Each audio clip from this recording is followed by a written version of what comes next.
Hello, welcome to HITC Sport. And right lads, career decisions are so goddamn important. Choosing poorly can leave a potentially top footballer forever trapped in mid-table, or even worse. I'm going to take a look at every Premier League club and find one footballer in each squad who were presented with a potential move that didn't happen, but had it gone through, it would have taken their career to the next level. All these players must rue not accepting these job offers when given the chance. Oh, by the way lads, Football Content Awards, the voting stops tonight at midnight. So this is your last. What are you waiting for? Hop on the website, click vote now. No, don't. It's embarrassing. Just get on with your lives. Arsenal Hector Bellerin to Barcelona. Hector Bellerin is one of those underappreciated footballers with bags of ability, but who will go to his grave having listened to 10 years of Arsenal fans forever whining in his ear. You're the worst rap back I've seen in my life, fam. Go Barcelona and we get Dembele, because you are dog boy, and you do not deserve to play for this club. He was once told he wasn't fit to wear the shirt. Are you sure about that? Because Kieran Gibbs wore it over 200 times. Bellerin nearly returned to Barcelona in 2017, and lads, that would have made his career. Put him in a winning machine, hoovering up medals for a side that dominates possession. He'd have tore Spanish defences to shreds. He wouldn't have spent a year out with injury, being forced to put up with Arsenal fans, comparing him to a cross-dressing horse. Give him Messi, give him trophies, and he'd have more than 3 Spanish caps. Aston Villa, Pepe Reina to Arsenal. Listen, the last decade has been hit and miss for Pepe Reina. After 3 Golden Gloves and a World Cup medal during the 2000s, the last 10 years have seen him bench warm at Bayern Munich and AC Milan. Sure, there were 4 seasons of first team football at Napoli, but look where it's got him now. A relegation battle with Matt Target in his defence. Listen, it's not often that I think someone's career would have been saved by a move to Arsenal, but in this case it would. The Gunners tried to take him from Anfield for 20 million quid back in 2011. Had he gone, he'd have spent the last decade of his life as an undisputed #1 Premier League goalkeeper. He'd have 3 more FA Cup medals and would probably be breathing down Gareth Barry's all-time Premier League appearances record. Christ, well, he'd have played over 600 games in this league. Bournemouth, Jordan Ibe to Newcastle. Yeah, remember when Liverpool fans thought Jordan Ibe was a better player than Raheem Sterling? We have Jordan Ibe, who at the same age as Raheem is much better player. What the f***? Moving to Bournemouth in 2016 was supposed to be the move that would get Ibe first team football and a pathway into the England squad. It was the worst move of his life. Even in a relegation battle he can't get a look in. Eddie Howe is so fed up with him, he'd probably rather play his dog on the left wing than Ibe. Look, I'm not saying that he'd completely have saved his career by moving to Newcastle, but it would have given him a better chance to succeed. Sure, it would be championship football, but playing under Rafa Benitez, he would probably have torn up England's second tier, become a Geordie fan favourite, he'd be enjoying his football, be a lot more tactically astute, and I'll say it lads, he could even be an England international, instead of this flaccid lump of sweat stuffed on the Bournemouth bench. Don't forget, Newcastle had a massive hole on the left wing after Andros Townsend's move to Crystal Palace. Geordie's fans would have welcomed this guy with open arms, just like they did Matt Ritchie. And yes, I can see why he didn't want to move back into the championship, but it would probably have been better for his career. Oh, by the way lads, big push, try and hit 500k before September. Yes, I know, it's mental, but that means we need a big summer. Lads, if you're not subscribed and you enjoy the content, what are you waiting for? Smack that button. Do it right now. Because lads, if we get 500k by September, I'll do a video with Paul McShane. Anyway, let's get back into it. Brighton, ALIREZA, JAHANBAKHSH to Leicester. Yeah, apparently Leicester failed with a late bid to replace Riyad Mahrez with ALIREZA JAHANBAKHSH from AZ Alkmaar back in the summer of 2018. He's a talented winger who hasn't really had a great time of it at Brighton. Give him to Leicester and Brendan Rodgers would have made him a 10-goal a season player. He'd probably be a fan favourite at the King Power and looking forward to playing in the Champions League. Burnley, Ben Gibson to West Brom. Anywhere but Burnley. Who sanctioned this £50 million move from Middlesbrough? It was a club record at the time. Who bought him? Because Sean Dyche clearly doesn't want him. Tony Pulis tried to sign him for West Brom in 2017. Great, he should have gone there. Put him in the defence with Johnny Evans and they might have even stayed up. But just moving to Burnley, it's just sent his career up in flames. Gareth Southgate's probably already forgotten who the hell he is. Chelsea, Jorginho to Man City. I think Jorginho probably realises now that he should have joined Man City. Sure, he had loyalty towards Maurizio Sarri, and that is why he chose Chelsea. But had he known his chain-smoking boss would be puffing his way back to Italy after just 1 year, he'd probably have gone to the City. Back in the summer of 2018, Man City and Pep Guardiola were closing in on a £43 million move for the Napoli Regista. Had he moved, he'd already have 5 pieces of silverware and probably be held up as one of the most effective midfielders on planet Earth, instead of being booed off the park after being spanked 6-0. Crystal Palace, Wilfried Zaha to Borussia Dortmund. If you ever need to look at a stale footballer who needs a fresh change of scenery, it's Wilfried Zaha. Relegation battles are not this guy's level. He's already wasted 10 seasons of his life at Selhurst Park. He needs a move to a team who play every game on the front foot, not defending for their lives with a fat Benteke shoved up front. He probably looks at Jadon Sancho ripping up the Bundesliga and feels like tearing out his own lungs. That could have been him. Had he gone to Dortmund in 2018 when they wanted him, he'd be the one destroying German defences, striking up a telepathic partnership with Erling Haaland, finding himself linked with £100 million moves to Europe's elite, instead of being outscored by Jordan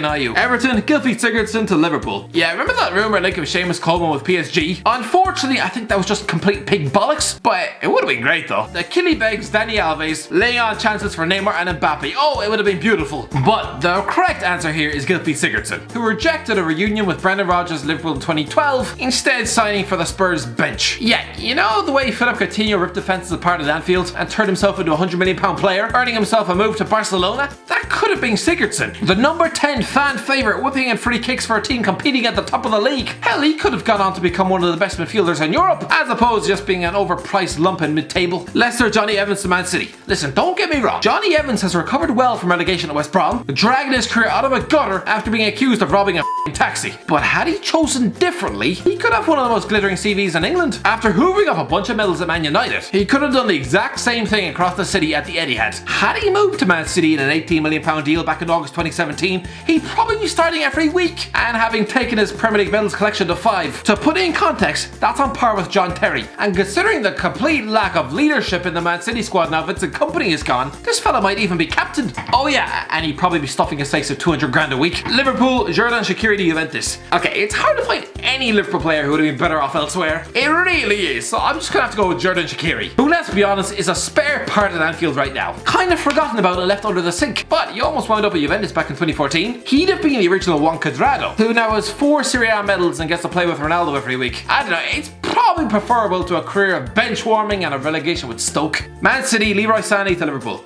Controversial one, lads. I don't think Leroy SANE should have signed for Man City. Ridiculous, right? Because he's made his name at City. Scored nearly 40 goals in 3 seasons. Lifted 7 pieces of silverware. Yes, but SANE is one of the most dangerous attackers on planet Earth, and he still spent the crunch part of last season stapled to the bench, reduced to the role of impact sub. It's a bit of an insult, and he's just spent a year out of football with a busted leg. Had he chosen to leave Schalke for Liverpool in 2015, can you imagine what Jurgen Klopp would have turned him into? He's taken mid-table Southampton wingers and turned them into golden boot winning European champions. Give Klopp one of the most exciting teenage forwards on planet Earth. He'd have moulded him into a Ballon d'Or contender. Right now, he'd probably be the German Cristiano Ronaldo. A forward line of Salah, Firmino and SANE. That would just be delicious. Man United, Paul Pogba to Real Madrid. Paul Pogba is going to look back on his career and rue that decision to move to England in 2016. At the time, he was arguably the most coveted footballer on planet Earth. Why? Why did he choose to leave Juventus, a club on the up, for a team who just finished 5th in England? And they'd just been dumped out of the Europa League last 16, and were still giving Jesse Lingard 20 games a season. He must be regretting this move ever since. Real Madrid were in for him that summer. Had he just gone there instead, he'd have won 2 Champions Leagues and playing under his midfield idol. To put it in context, in 4 years at Old Trafford, he's won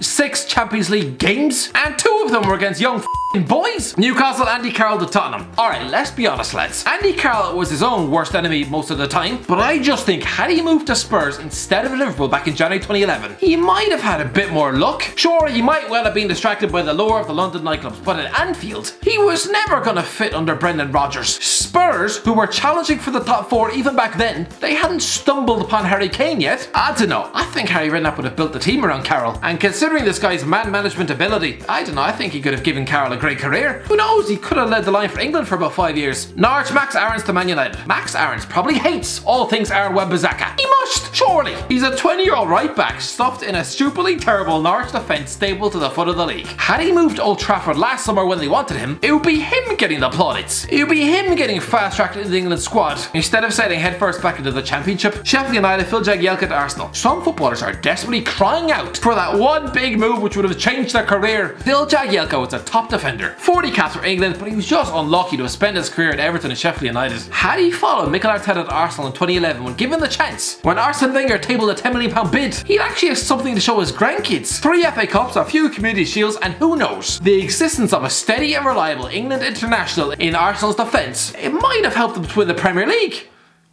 Maybe. Southampton, Ryan Bertrand to Liverpool. Okay, Ryan Bertrand probably mentally checked out on his hunt for trophies in 2012 when he lifted the Champions League in his Chelsea debut, but still, he could well have amounted more than just another mid-table left-back. Brendan Rodgers was desperate to sign this lad from Chelsea in the summer of 2013. That was the year the Reds exploded into life, finishing second in the league with John Flanagan at left-back. Maybe Bertrand, an actual quality fullback, maybe his existence in the team could have earned them the 3 more points they needed to win the league that year. Maybe, and you know what? Probably. And one thing's for sure, if Glenn Johnson could amass over 50 caps for England, then Bertrand at Liverpool would have at least doubled his England caps tally. At least. Tottenham, Dele Alli to Liverpool. Yeah, Spurs fans won't like this one. Listen, Dele Alli has progressed well at Spurs, but he still doesn't have anything to show for it. Ali's preference while at MK Dons, it was Anfield. His idol was Stevie G, but the Liverpool owners didn't want to pay him more than $4 grand a week. Had this move gone through, just think what Jurgen Klopp would have turned him into. A European and Premier League champion. He'd be one of the best footballers on the planet. Watford, Ben Foster to Tottenham. Listen lads, Ben Foster is a very good goalie and could have played at a higher level than Watford. Spurs had a bid rejected for this piece of Man United benchwarming fluff back in January 2010, even after seeing their own goalie lob this fella from 100 bastard yards. For some reason that didn't put them off. Had he wound up at White Hart Lane, there'd be no need for Hugo Lloris, and he would have definitely won more than 8 caps. West Ham, Jack Wilshere to AC Milan. Lads, why didn't Jack Wilshere sign for AC Milan when given the chance? Yes,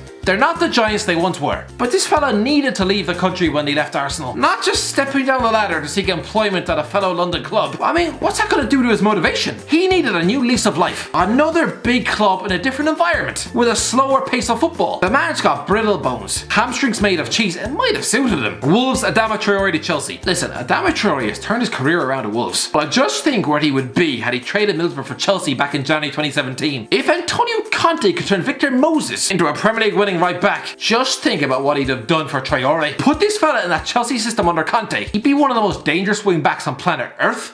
Anyway, that's the end of the video lads. Let me know in the comments section below if you enjoyed the video. Don't forget to like, share, and subscribe. And as always, I'll talk to you in a while.